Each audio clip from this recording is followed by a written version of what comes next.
আর ভাবছি এবার একটা ছোট থেকে খাসি কিনবো, সেটা দিয়েই কুরবানি দিব। How funny! খাসি?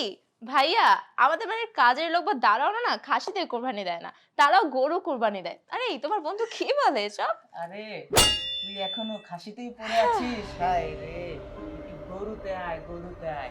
আর টাকা যদি প্রয়োজন হয় আমি দেবো তোকে। এই নে, 1 লাখ, এই 2 লাখ, একটা গরু কুরবানি দে। তো ভাবি, কিছুদিন পর তো কোরবানির ঈদ। গরু কিনেছেন? কয়টা কিনেছেন? কত টাকা দিয়ে কিনেছেন? ভাবি, আসলে কোরবানি দিব।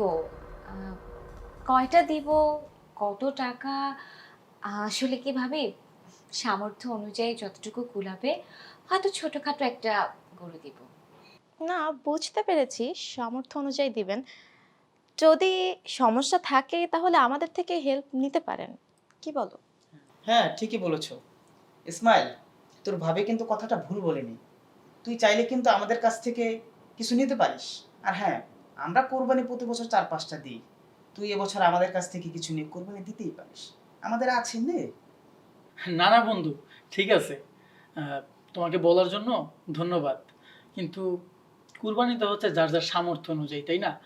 তোমার ভাবি বলছে না যে আমাদের যতটুকু সামর্থ্যে কুলায়